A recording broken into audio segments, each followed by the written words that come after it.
अंदर की बात में इस वक्त एक बहुत बड़ी खबर। भारत के विदेश मंत्री सलमान खुर्शीद ने इंडिया न्यूज के एग्जीक्यूटिव एडिटर शीतल राजपूत से बातचीत में कहा है कि पाकिस्तान के प्रधानमंत्री नवाज शरीफ से मुलाकात के वक्त भारत दाऊद इब्राहिम को सौंपने का मुद्दा उठाएगा।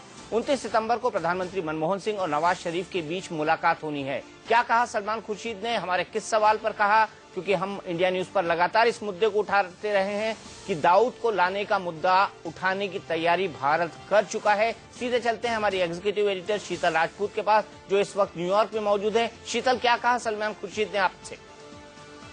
बिल्कुल, जब हमने सलमान खुर्शीद साहब से ये पूछा कि नवाज शरीफ कह रहे हैं कि जो सीज फायर वायलेशन हो रहा है सीमा पार से, उस पर दोनों सरकारों को विचार करना होगा, तो हमने बोला कि ये तो अच्छी बात है, उन्होंने इसका नोटिस लिया है। फिर हमने उनसे पूछा कि दाऊद इब्राहिम के प्रत्यर्पण को लेकर, एक्सट्रेडिशन को लेकर, क्या आप 29 तारीख की बैठक में पाकिस्तान के सामने ये बात उठाने वाले हैं? तो इस पर उन्होंने हमसे ये पूछा कि ये सवाल आपने नवाज शरीफ से क्यों नहीं पूछा? तो मैंने बोला कि आप क्या इस पर बात करने वाले हैं और ये आपके एजेंडे पर ऊपर है? तो उनका कहना था कि definitely cross border terrorism, cease fire violation और जो हमारे मोस्ट वांटेड हैं, ये सब तमाम बिंदु जो हैं ये हमारे एजेंडे पर हैं और इस पर हम बातचीत कर रहे हैं और उम्मीद करेंगे कि पाकिस्तान अब एक पॉजिटिव एटीट्यूड और अप्रोच के साथ इन सारे मुद्दों को अप्रोच करेगा। शीतल, इसका पूरा बैकग्राउंड क्या है? क्योंकि 1993 के जो मुंबई धमाके हुए थे, 1993 के धमाके, तब से दाऊद पाकिस्तान में छुपा हुआ है, हर तरह के बयान आते रहे उसके बारे में।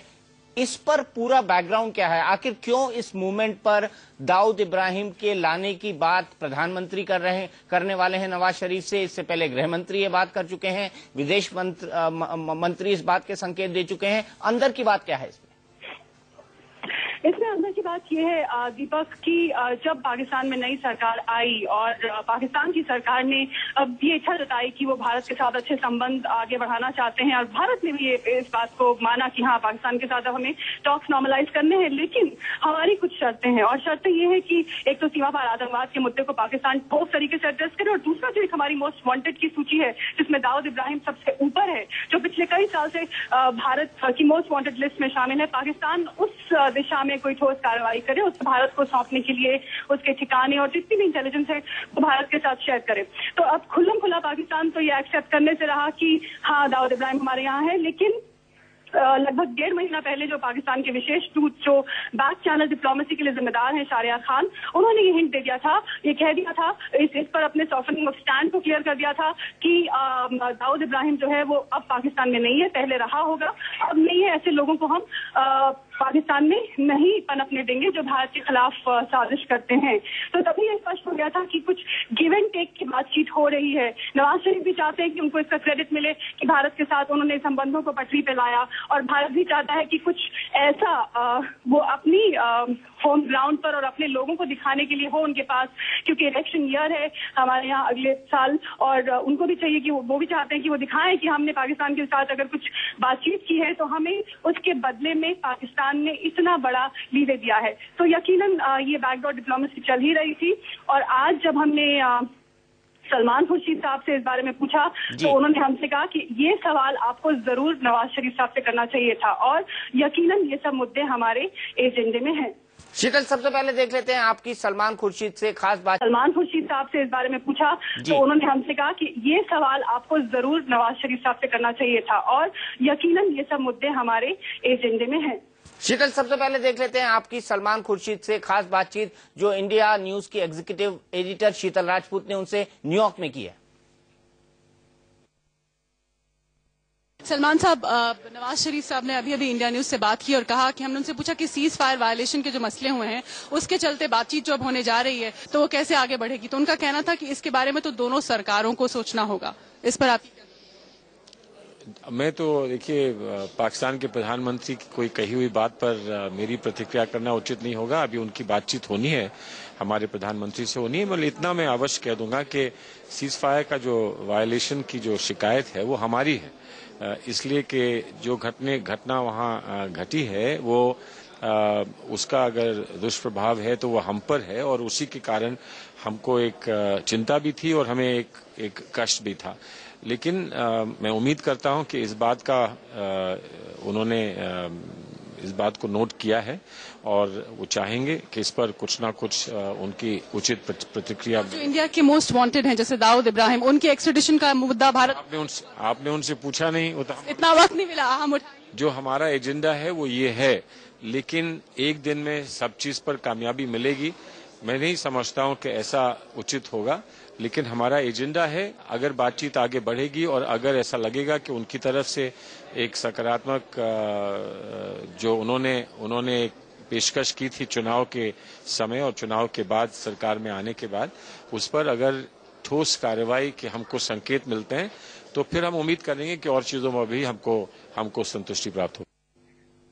तो शीतल, आप सरताज अजीज से भी मिलेंगे क्योंकि सार्क के विदेश मंत्रियों की बैठक होनी है जिसमें सरताज अजीज मौजूद होंगे। क्या आप ये सवाल पूछेंगी कि क्या आप दाऊद इब्राहिम को देंगे क्योंकि भारत इसको उठाने वाला है? क्या आप नवाज शरीफ से सवाल पूछेंगी? यकीनन दीपक, इनफैक्ट अभी हम उसी इवेंट में है, सार्क के विदेश मंत्रियों का जो इवेंट है थोड़ी देर में शुरू होने वाला है, जब सलमान खुर्शीद भी यहाँ मौजूद होंगे, सरताज अजीज जो पाकिस्तान के विदेश मंत्री हैं वो भी यहाँ होंगे। तो अब जबकि भारत ने आधिकारिक तौर पर ही मैं कहूँगी क्योंकि सलमान खुर्शीद ने स्पष्ट शब्दों में कह दिया कि ये मुद्दा उनके एजेंडे पर है, भारत के एजेंडे पर है, तो यकीनन हम इस पर पाकिस्तान की रिएक्शन और उनके विदेश मंत्री की रिएक्शन जरूर लेंगे और आने वाले दिनों में वक्त मिलेगा तो पाकिस्तान के प्रधानमंत्री से सीधे भी ये बात पूछी जाएगी। बिल्कुल शीतल, आप बने रहे हमारे साथ क्योंकि हमारे साथ इस वक्त मुंबई के पूर्व पुलिस कमिश्नर एमएन सिंह साहब जुड़ चुके हैं। सिंह साहब, सबसे पहला सवाल, दाऊद अगर भारत आ पाता है या बातचीत भी आगे बढ़ती है, क्योंकि अभी तक तो पाकिस्तान डिनायल के मोड में रहा है कि दाऊद तो पाकिस्तान में है ही नहीं, लेकिन अब ऐसे संकेत मिल रहे हैं, जिस तरह से रियाज भटकल आया है, जिस तरह से अब्दुल करीम टुंडा आया है, उसके बाद ऐसा लग रहा है कि कोई ना कोई बैक चैनल ओपन है इस तरह की बातचीत के लिए। और भारत सरकार इसीलिए आशावान होकर गृहमंत्री सुशील कुमार शिंदे ने भी कहा है कि अब दाऊद की बारी है। आपको लगता है ये मुमकिन हो पाएगा? अभी जो कुछ बयानात आए हैं अपने यूनियन होम मिनिस्टर के और सलमान खुर्शीद फॉरेन मिनिस्टर के, उससे ऐसा लगता है कि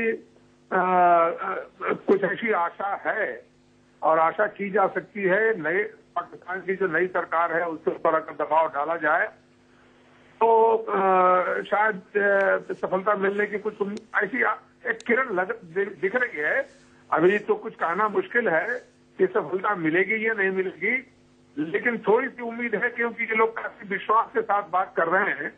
इसलिए मुझे लगता है कि पाकिस्तान शायद ये एक छोटा कंसेशन करने के लिए तैयार हो जाए कभी। बिल्कुल, पाकिस्तान एक छोटा कंसेशन करने को तैयार हो जाए, बट लोग कहते हैं कि दाऊद को पाकिस्तान के बड़े सारे राज पता हैं और ऐसे में क्या इतने राजदार व्यक्ति को वो सौंप पाएगा, क्योंकि उसका पूरा का पूरा साम्राज्य 1993 के बाद से कराची से चल रहा है। यह बात सही है, लेकिन आपको मालूम है अबू सलेम को जब लाए थे पुर्तगाल से तो बहुत सारे उसमें कंडीशंस, डिपोर्टेशन हुआ था तो कंडीशंस डाले थे और उस कंडीशन में ये था कि उसको डेथ पेनाल्टी नहीं दी जाएगी। तो ऐसे कुछ इंटरनेशनल लॉज हैं, तो कुछ हो सकता है कि पाकिस्तान हैंड ओवर करे भी है तो बहुत सारी कंडीशंस डाल करके हैंड ओवर करे, लेकिन अभी कुछ भी कहना ये मुमकिन नहीं है कि वो पाकिस्तान देगा ही, लेकिन ये नहीं देगा क्योंकि अभी तक आपने सही कहा कि पाकिस्तान अभी तक इस बात से इनकार करता रहा है कि दाऊद इब्राहिम पाकिस्तान में है। अगर वो मान लेता है तो ये साबित हो जाएगा कि वो अभी तक झूठ बोलता रहा है। उसकी किस तरह से मोडालिटी हो सकता है, कहीं दूसरे देश में ले जाकर इसको हैंड ओवर कराने की कोशिश करें, फिर से नेपाल के रास्ते ले आए, नेपाल बॉर्डर पर हैंड ओवर करें, कुछ इस तरह के तरीके निकाल कर उसको हैंड ओवर करने की वो कोशिश कर सकता है, ऐसा मैं समझता हूँ। ठीक है, हैंड ओवर करने की कोशिश कर सकता है, ऐसा आपको लगता है? एमएन सिंह साहब, आप हमारे साथ जुड़े, इसके लिए बहुत बहुत शुक्रिया। सीधे चलते हैं न्यूयॉर्क शीतल के पास। शीतल, जब दो प्रधानमंत्री मिलते हैं तो उसका एक बैकग्राउंड जो है वो डिप्लोमेटिक चैनल से पहले ही सेट हो जाता है। उनको पता होता है किन मुद्दों पर बात करनी है, उनको पता होता है किन मुद्दों को बढ़ाना है।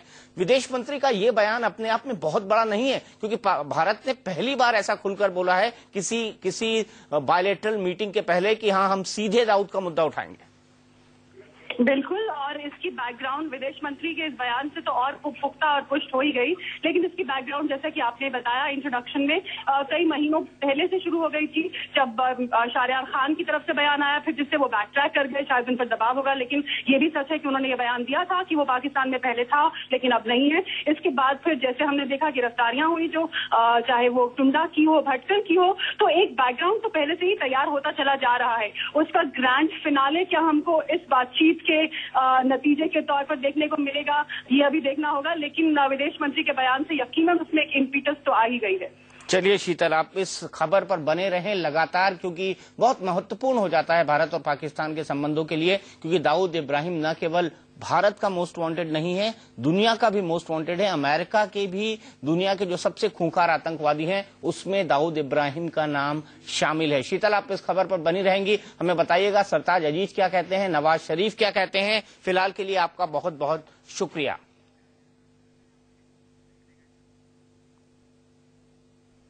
तो अंदर की बात में आज इतना ही, आगे